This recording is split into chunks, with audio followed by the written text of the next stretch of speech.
Okay, this is a quick update for Thursday, September 6th, 2018. And we've already reached the rollover period right here as indicated with this dotted line.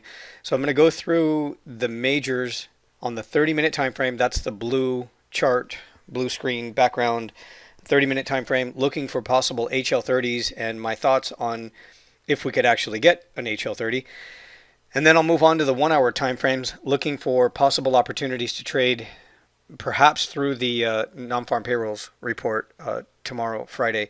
So right now we're looking at the euro dollar 30-minute time frame.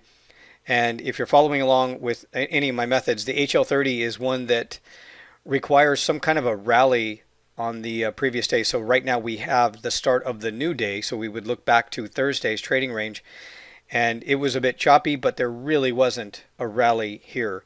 So if price comes back up to, let's say, the 10 pip range in here, and you can see what it did earlier yesterday on Thursday, for Thursday, it's still Thursday officially here in the United States, but you get my point. If it comes back up to Thursday's high and then prints the HL30, it would be a reversal. I wouldn't trade it as an HL30. So you might know that the HL30 has some requirements that need to be in place, so specific criteria in order to confirm an HL30. And if it's not there, it doesn't mean that it won't be a reversal. It's just that I have to trade it with that Tech 1 trade strategy, which is something a little bit different, and the stop loss is a little bit different. So if I think that sometimes the stop loss is not affordable and I'm trading as the Tech 1, or it doesn't look like it would go very far, but it could still be a reversal, I might stay away from it. It really depends on the situation when it actually occurs.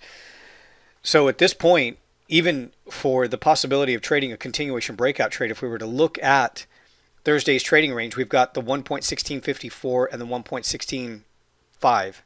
So that is about 50 pips. And as I say very often with these continuation breakout trades, if the range from the high to the low is too small, like 50 pips, and a 1 hour candle.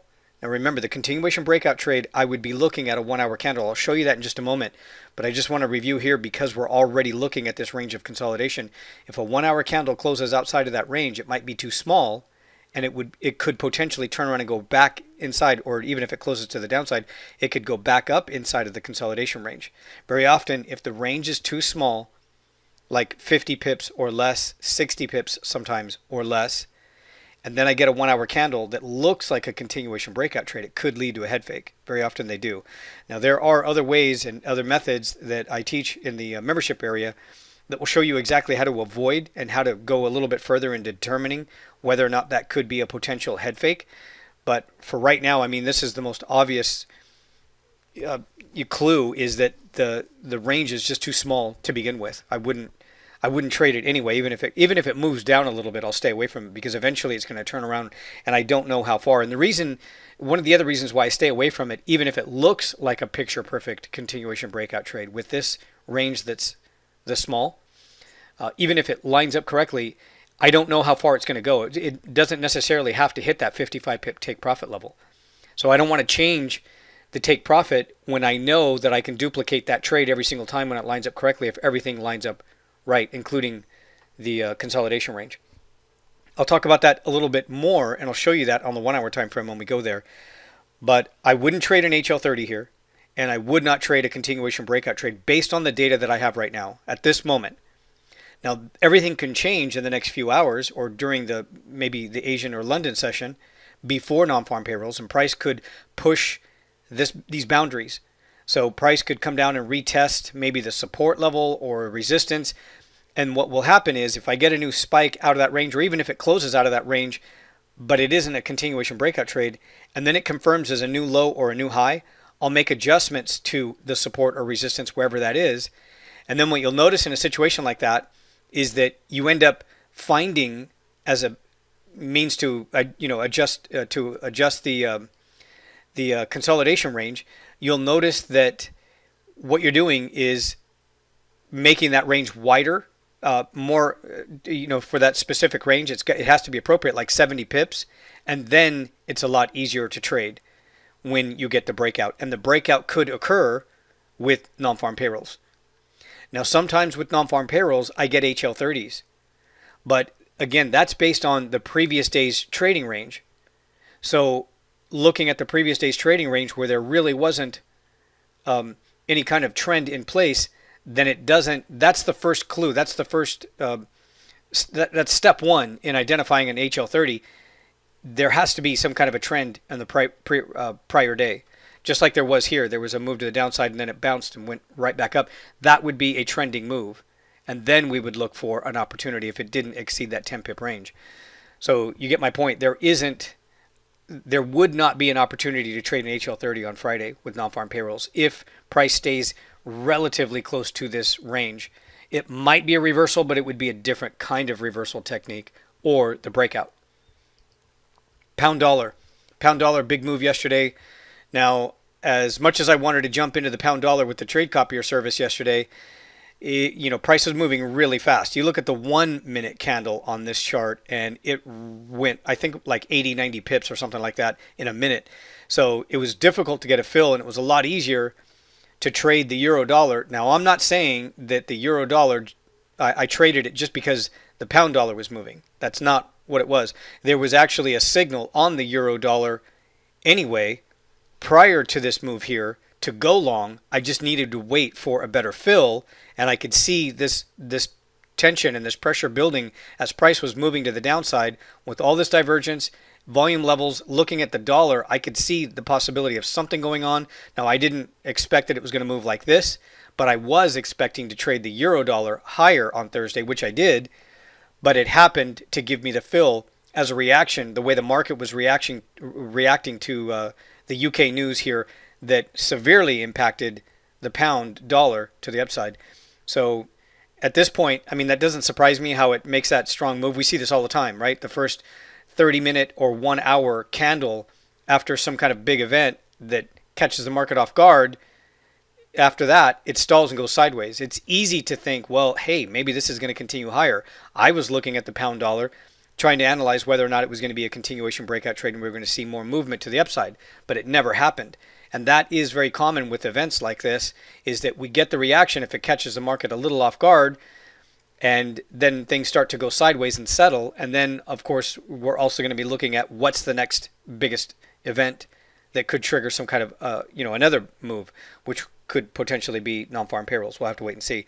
Now, sometimes with non-farm payrolls, I get signals and movement during the Asian session, and I'll get a continuation breakout trade. And sometimes with non-farm payrolls, and this doesn't happen all the time, every one of them is going to be different. But the reason something like that happens, where I get a continuation breakout trade that I can trade during the Asian session on Thursday or Friday, and then trade Friday's UK session, and then I'm sometimes out of the trade and it's hit its take profit level before non-farm payrolls is released. And sometimes people will ask me, well, why did that happen? Like, how were you able to get the continuation breakout trade? I thought that happened with the news. Very often it will.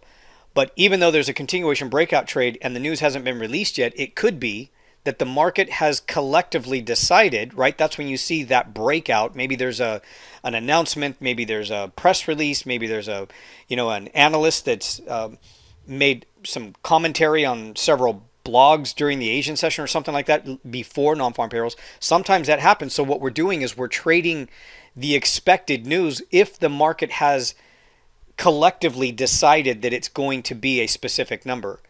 If it's going to surprise. Sometimes when the market doesn't have enough information to know, then most bets are on hold, in a manner of speaking. You know what I mean? So, and then that's why we see the movement going sideways, where there isn't a whole lot of activity, not a whole lot of participation. Everybody's waiting because everybody's made a decision. You're either in or you're not in, and you're waiting for the decision to get in. So that's why we see a lot of this movement here. Sometimes we get enough information. The market collectively determines what they think, sentiment, what they think it's going to be, and we trade that trend, or we trade the rumor in a sense before the news. It's that whole saying, trade the rumor, sell the news, that kind of thing. Or sometimes you'll hear people say it's already been baked in. That's why there wasn't much of a movement after the news was released, and price, the market didn't really react that much, and people go, why not? And very often it's because it's already taken place. But in this situation, obviously not. So But I can't say that it isn't going to happen during the Asian or London. I doubt it though. So again, looking at this consolidation range, we've got yesterday's high Thursday here, and then we've got, I'm sorry, Wednesday's high, and then we've got Thursday's low. This is a pretty solid starting point for consolidation if we were going to look for a breakout, but we'll look at that on the 1 hour time frame. But there really wasn't anything to do with the pound dollar. It was just really choppy today. So sometimes it's just a matter of leaving things alone. Now the dollar Swiss is a little different here. The dollar Swiss is sitting at the lows during the rollover here. And it wasn't, I could see that it was probably going to settle down here at support, but there really isn't an opportunity. I mean, sometimes I would rather wait instead of trading in the middle of these ranges. If we tighten this chart up and we go back to the left, instead of trading in the middle of these ranges where I'm not too sure if it's going to find support at maybe some kind of a major psychological level or something to that effect, then I'll wait for it to settle and then try to trade the reaction. Now, as far as an HL30 is concerned, there is the possibility that it could print an HL30 signal candle.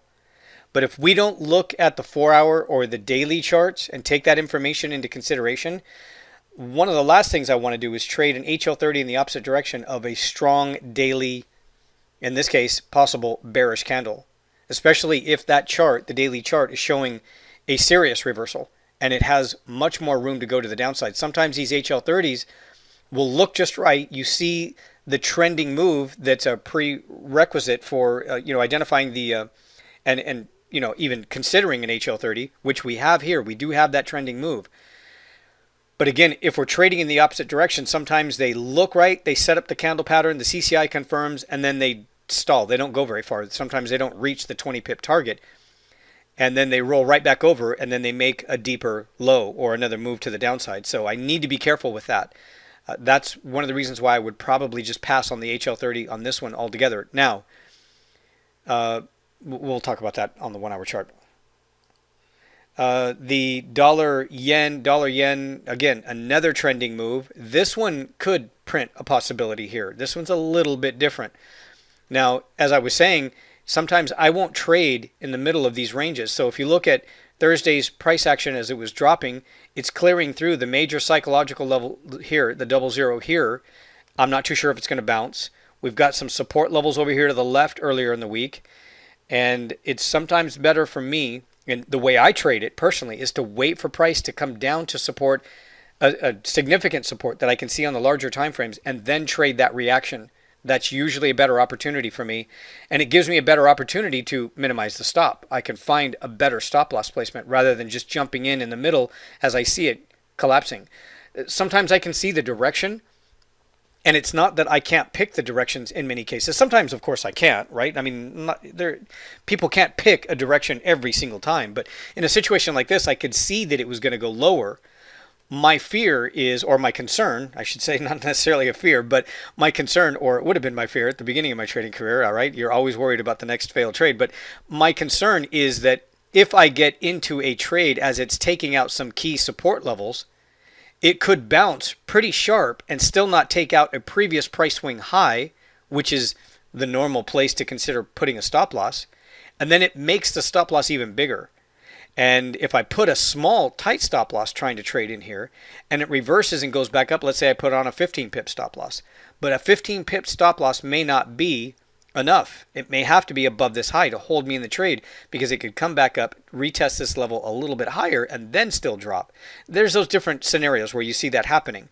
And again, it's better to wait for a key support or resistance level, let price settle if you're not in the trade, and then trade the reaction. And that's what I'm doing here, along with trying to gather some information about how the market's likely to trade non-farm payrolls. And I may not see that until the London or later Asian session or the London session. And then sometimes I don't even see, I can't get an idea or a sense based on price patterns and the movement, and commentary. Sometimes I can't get that information and I have to wait for non-farm payrolls. But other times, of course, you get that opportunity and you can see it in the charts, how people are trading and what is the most likely next direction. But the low here is 51. We've got a low here at 65. Price needs to move down a little bit lower and test that support low anyway, a little bit lower, before considering an HL30 anyway. Now, I don't know if I'm going to have an HL30 here. It might just drop and even take out that low. I just have to wait and see what's going to happen here. So this could print the HL30, but again, you want to go to the daily time frames before you start considering these. I know that when I talk about the HL30, a lot of people will just focus in, if they're learning it from me, they're focusing in on only the 30-minute time frame, and you can do pretty good with the 30-minute time frame only, never confirming using a larger time frame. But it's not a good idea to do that all of the time. You really do want to step back and take a look at the 1 hour and take a look at the 4 hour and see where the daily candles closed, because there are some clues there that will tell you sometimes stay out of the HL30 even if it looks picture perfect. You might not consider trading it. You might want to pass on it because it could be a failed trade. The failed trade, these trades can fail if you're not careful and you really don't dig and look a little bit deeper. But sometimes they work perfectly, and I have students that will look at the HL30 on the 30-minute time frame, and they'll trade it for like 3 or 4 days and not have a losing trade at all, and they're happy with it. And then all of a sudden it starts to act a little funny, and they don't know why. And then if they look at the larger time frame, sometimes those clues are right there, very obvious. So always stop and take a look at the larger time frames, because you might get a better, more information. This one here is the Euro Yen.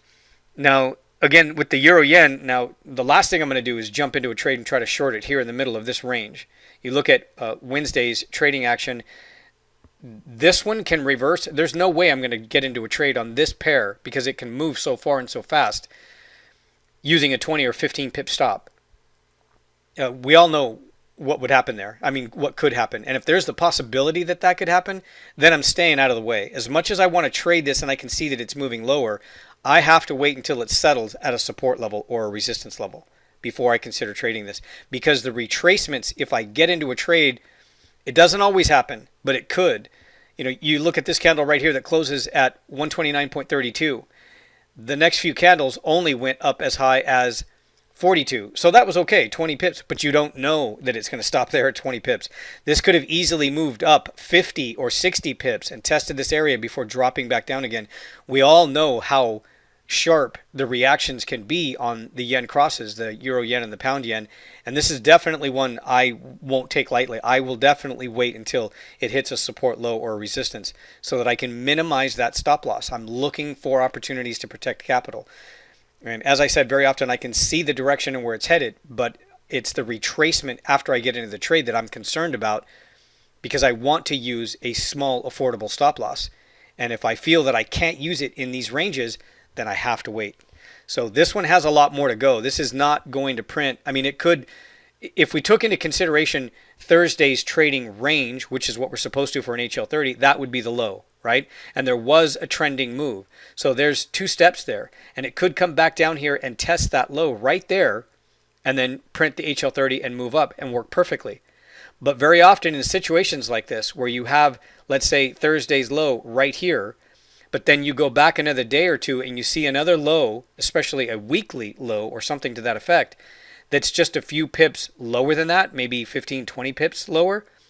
Very often these HL30s that look like they set up with Thursday's low and they bounce, or they print the bullish candle, they fail, they move back up and then they collapse and turn around and go right back down and test the actual support low for the week. So this could be one of those scenarios where it might look like a picture perfect HL30. We might get CCI confirmation, a bullish candle. We've got the trending move. It's down there at the 10 pip range. But this is the situation that concerns me. This is and I teach this in the membership area. If you see a scenario like this set up with the HL30, consider staying away from it. Sometimes they work, but I'm not interested in getting in trades that sometimes work and sometimes don't. If I see that there is the possibility that this could fail because of what I just described, then I'm just going to leave it alone. And I don't care if it works. I know that it could possibly work, but I don't want to risk it. I'm not interested in risking or testing or gambling. I just want to be right. I just want to take the ones that I think are really solid, and I've done everything that I could to confirm that particular trade. So I will wait, and then again, if it comes back down here and tests this low down here at 128.30 area and bounces, then that would be a Tech 1 trade. not an HL30, because it would at that point surpass all of the information that we need and the criteria for the 10 pip range. It would exceed all of that. So it would be a bounce off of support. I'd have to switch to maybe a 1 hour time frame to confirm things and look at it as a Tech 1 trade reversal, which is a different strategy using a different stop loss.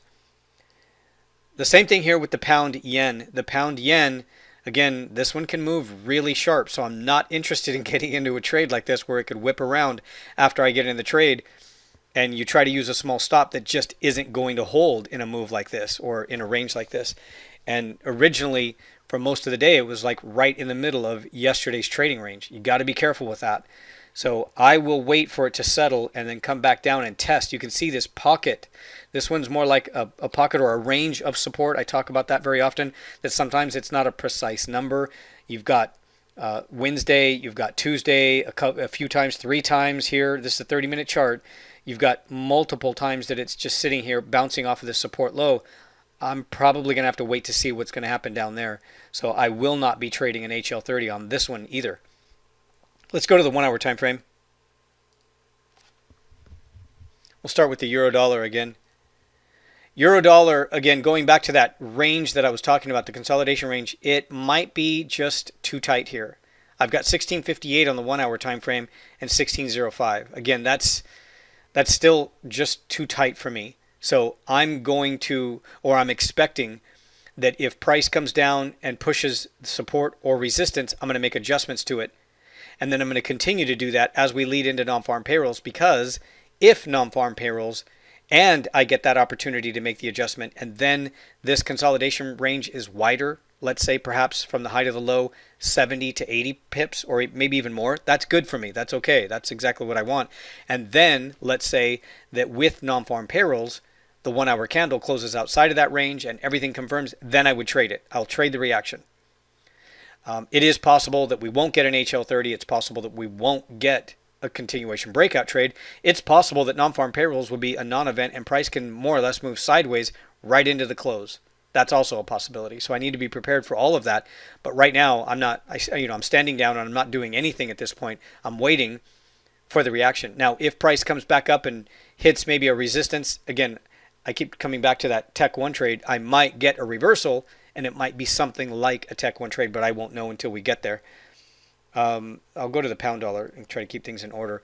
The pound dollar, you can see just how choppy it is here after the reaction yesterday. And again, that 1 hour candle after that, that news that impacted the pound in the UK, it stalled. I mean, it wasn't going to be a continuation breakout trade. You can see this T2 pattern down here at support, and then it closes above that resistance level, but that range was too small.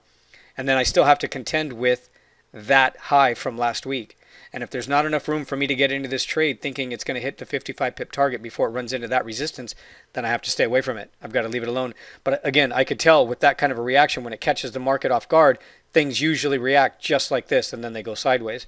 So I'll have to wait and see what actually happens later on. Now, it's possible that it could go back up, retest Wednesday's high, and then close up there, but not close above last week's high, which I definitely take into consideration and I think is a very important level, and then still print a reversal, and that could look something like a T2 pattern, which would be the Tech 1 trade entry. I know I'm running off a few different techniques and you might not be familiar with them, and that's okay. Again, they're in the membership area, but these are just strategies that I developed and their opportunities, so I'm walking you through for those of you who do know my strategies and these techniques. So from here, we're going to go to the Swiss. Dollar Swiss. So this support low where it's sitting here is last week's low. And that is, again, it's obvious to me sometimes when I can see it up here, 10 hours, 12 hours back. But again, I'm not going to jump into a trade and hope for the best. I know it's likely to go to one of these price targets. It's almost like a price magnet. It's going to go somewhere. I can see that. And I can see it on the larger time frames. I can see the trend. But for me to get into a trade and use a protective stop loss that's affordable, one that I'm comfortable using, and I can control the amount of risk versus the potential gain, I have to wait for price to reach a level like this. It works out better in my favor rather than just jumping in the middle because I'm going to try and pick a side. Like it doesn't have to come down here to support. How many times have we tried that, right? We've all been there where we say, well, it looks like it's likely to go down here to support. I mean, where else is it going to go? It's in a downtrend. And then you try it, it turns around and goes right back up again a few hours later.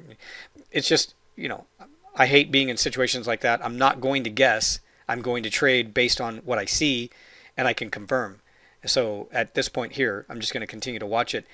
It looks like a possible area where it could bounce, but at the same time, it just might take out that support low and keep moving a little bit lower. Remember, look at the 4 hours, look at the daily charts. Let's go to the dollar yen, 1 hour time frame. Now, as much as I wanted to short this one, I've got last week's low to contend with, and this is my consolidation range, and it's been in place for a long time, for most of this week, and I'm not going to change it at this point until something happens here. And what I have is the high and the low, and everything else just went sideways. This is my consolidation range. This is perfect for a continuation breakout trade.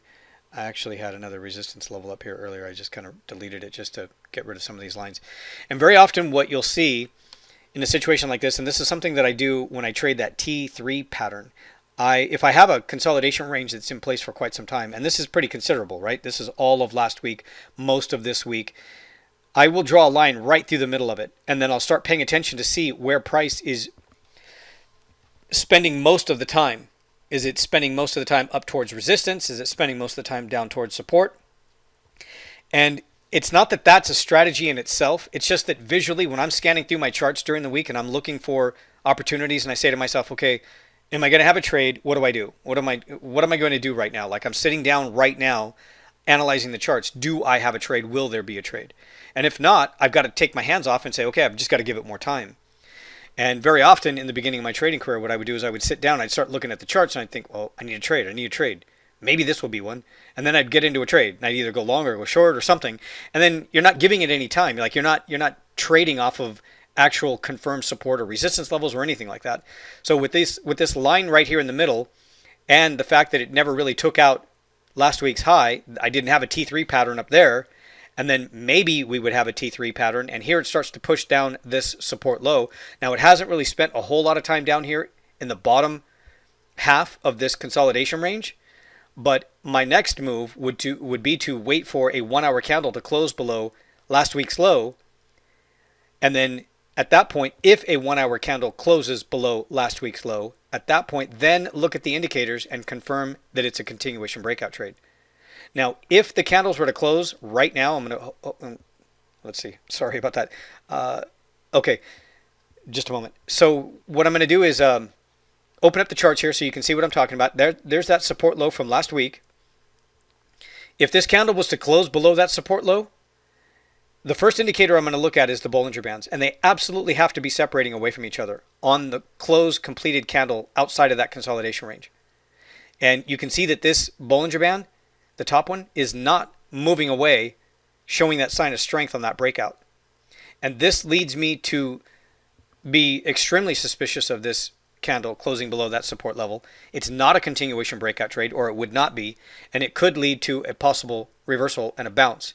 Now remember, if that happens here on the 1 hour time frame, that might line up with what I talked about on the 30-minute chart on the dollar yen for a possible HL30. And it might give us a good opportunity to trade a bounce if that's in fact what happens here.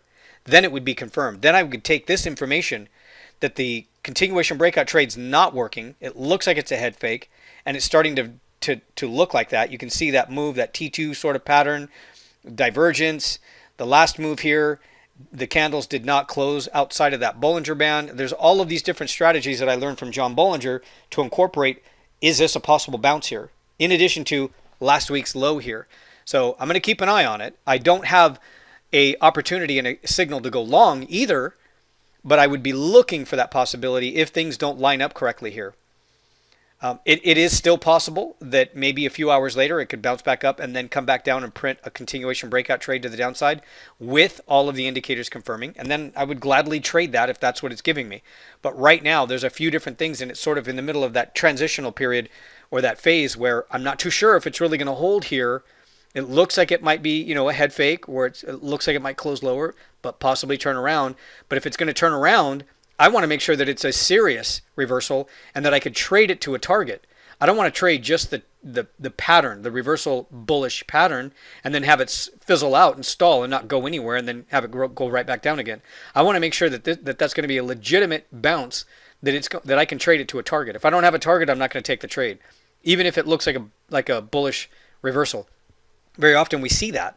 We see it's like a head fake. It tricks you to think it's going to go short, then it tricks you to think it's going to go long, and then it prints a candle to go either direction, and then it does nothing. It just sort of continues to move sideways. You get frustrated, you're holding on to it, you put a small stop on it, and then the movement in itself sometimes, because it hasn't really cleared the range, stops you out prematurely. So I'm not going to do that. I got to wait for the right signal. Let's take a look at Euro Yen. Euro Yen. That's this week's low right here. Again, we talked about I need to wait for that to come down here and do something here at that support low. Until then, I'm just probably going to stay away from it, especially this one, because, again, if I'm going to use a small stop, 20, 25 pips or something like that, which, it's probably not going to hold me in a range like this. So I'm going to have to keep an eye on that. And then the same thing with the pound yen. The pound yen, I've got to go with this week's support. So we talked about this here on the 30-minute chart. You saw that right there, where there were multiple support levels right here for this week. But you can go back over here to last week, and we've got a tweezer bottom right here, just a little bit lower than that. So if a candle closes below that support level, this week's low, I need it to close below last week's support level as well. Now, there are multiple support levels over here from the previous week, but this one's most significant. It's got this week's or last week's high and low. These ranges right here just sort of confirm that pocket or range of support that last week's low fell on or held at. So I need that 1 hour candle to close below last week's low as well if I'm going to short this. And again, with the continuation breakout trade, if I get a good valid continuation breakout trade on the pound yen and support or resistance is far enough away for me to expect these particular profit targets, we could see 150 to 250 pips on this trade.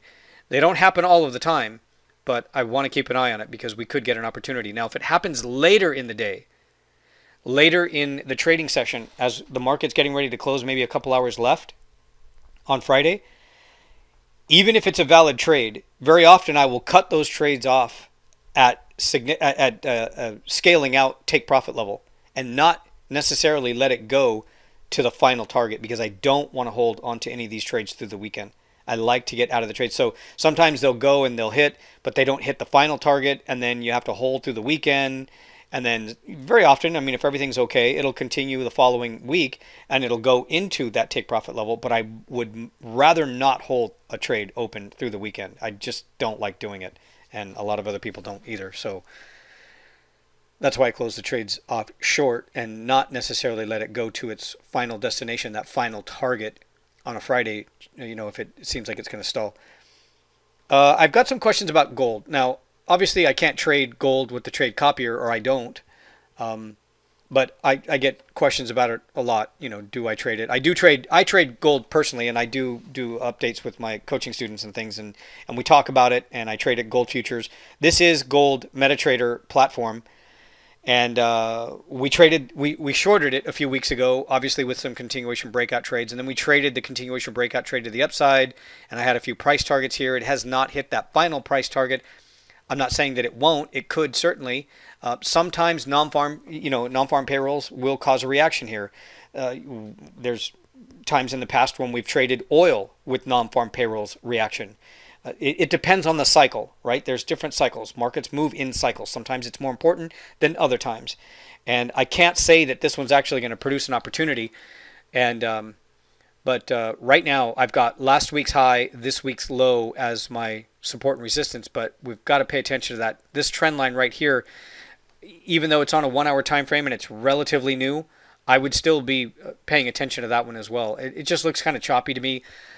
I don't see an opportunity right now for non-farm payrolls, and it might take until non-farm payrolls to produce an opportunity trading gold. So that's just my personal opinion. Again, my decisions can change on all of these if there's some kind of price movement through the Asian or London session that adjusts the structure of what I've shown you so far on all of these charts. And that's exactly what I'm doing. I'm just waiting for the next candle to close, and then I look at it again. And if nothing happens, obviously I get no alerts, no nothing. There's nothing to adjust.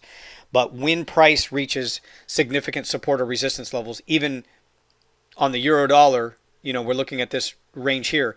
Then I sit up and I pay attention and I start making some adjustments.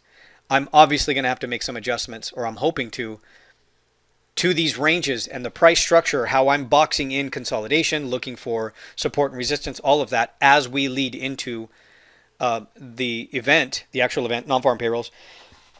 And very often it's the reaction of traders leading into it, right? That movement, sometimes that adjustment sometimes will help me get a better angle. And sometimes that doesn't even happen until like the last 15 minutes before news. Every time it's different. Every time it's different. It's just that sometimes during the Asian session, day before or leading into non-farm payrolls, sometimes it's really obvious. Like you can see a trade, and I will call it out and I'll mention it on the updates like this. But today it's not as obvious. So that is gold, and that is the end of this recording. So I don't have any signals right now. We talked about, if you want to review, you can go back and look at what I talked about with the dollar yen. That might line up. And then again, pay attention to the 4-hour and the daily chart as we lead into non-farm payrolls. So I can't say that I'm going to have any HL30s on. I most likely won't have any HL30s on some of the majors. I don't know if I'm going to have a breakout trade. I could possibly have some Tech 1 reversals with non-farm payrolls.